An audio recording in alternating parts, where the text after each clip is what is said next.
Thanks for joining us here on Sun News Live. As Boston looks to recover from the horrific events of the past week, many people in the city, and around the world for that matter, are struggling to understand the details.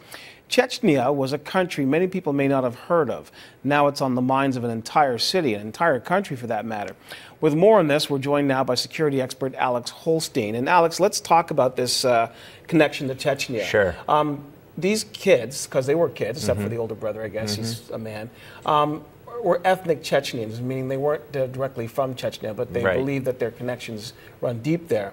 The association with Chechnya brings a different type of, I guess, terrorism association for the United States. Can you talk a bit about that for us? Well, in the past, I mean, after Beslan massacre in 2004, when the Shamil Basayev, who was at that time the head of the Chechen insurgency, which is an Islamist, Salafist insurgency. Salafism is the fanatical form of Islam that Al-Qaeda also subscribes to. So they share that religious ideology with the the hardcore Chechen insurgents who are in that region in the Caucasus. And right now they're in Dagestan. They've been moved out of Chechnya, which is pretty stable relative to its previous 20 years of war. And that war was with Russia. Yes, it was with Russia because Russia considers Chechnya part of Russia. It still is part of Russia. In fact, that whole North Caucasus region is part of Russia. And the Chechen insurgents are trying to turn it into what they call an emirate, and the new leader, Duku Umarov, self-styles himself the emir of the Caucasus, and they want to create an Islamic caliphate-like state in that region, and they're fighting it out of Dagestan right now. But in the past, after Beslan, I thought there would be more of a coming together between the United States and Russia on counterterrorism because of the nature of that attack and how awful it was. But the United States still sort of kept to itself and still refuses, or still refused for a long time, as the Russians were trying to pressure them to say that Al-Qaeda is in Chechnya, that they are connected to the Chechens, and we want the United States to acknowledge this and other countries. The reason to acknowledge this, the reason the United States and West kind of ignored that is because the Russians are so brutal in their repression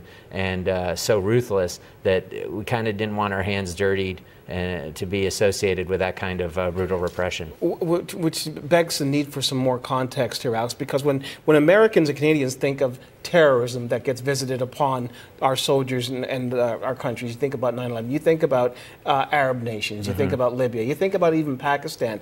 To think that it's Chechnya, a place that is in basically considered Russian territory by the Russians, not the Chechens and their surrounding countries, would lead one to believe that there's a different type of terrorism that is now impacting the Americans. What can we say about that? I think it's pretty much the same. I mean, first of all, I think America has ignored this to some degree, the connection between the Chechens and the Al-Qaeda because of these political issues with Russia and not wanting to be associated with that kind of brutal oppression or repression. But bear in mind, I know a lot of the special operations guys who've been frontline in Afghanistan and Iraq and regular military. They've come up against Chechen insurgents, the foreign jihadists who've come to Iraq, who've come to Afghanistan, and they've always said that the toughest guys, the most battle-hardened guys, the most fanatical guys, the guys that could even scare the hardcore Afghan Taliban guys that they were fighting alongside, are the Chechens. So we've come up against them in battle, the jihadists. But still, when it's a foreign jihadist, it could be from any country. It could be from the UAE. It could be from Qatar, friends of ours. And you still don't say, well, that whole country or that whole region is associated with Al-Qaeda or this group. There was a Twitter message that went out from Chechnya, from Chechen rebels. They're saying that these two alleged bombers at the Boston Marathon are not part of their battle. They say their battle is with Russia. Right. If that's the case, what does that tell you about what the motivation for these brothers would be? Is it because of the Al-Qaeda association, Al-Qaeda's avowed hatred for all things American? Yes, I think that I've said from the beginning that I was willing to go as far as to say, once the evidence came out that identity of these two since Friday, that these two are more likely influenced by the global jihadist movement, self-radicalized to some degree unless they were attending a mosque. I've put them on the sort of Muhammad Atta path, that when he got alienated, when he went to Hamburg, he was a lapsed Muslim until he went to Hamburg and got alienated. He just didn't link in with that community. anonymity, and he felt totally alienated. He went to a mosque, the closest thing he knew to home. It happened to be a radical mosque in Hamburg, and he was radicalized and became the leader of the 9/11 bombings.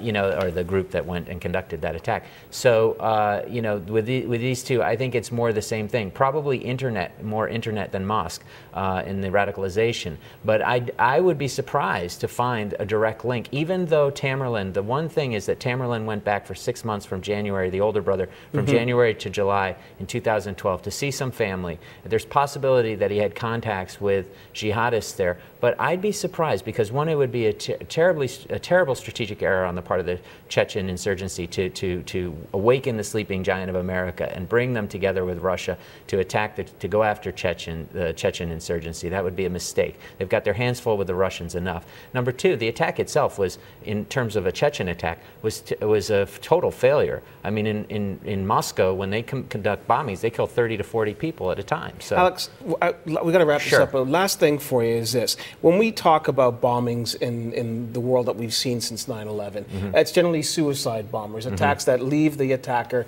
gone, dead. These two guys had an escape plan. It was just to blend in, as it were. So does this tell us that there's a different type of terrorism that's going to be perpetrated? I'm not sure if they had an escape plan, because they had all those bombs and they were ready. They sort of attacked they were ready the to police. die?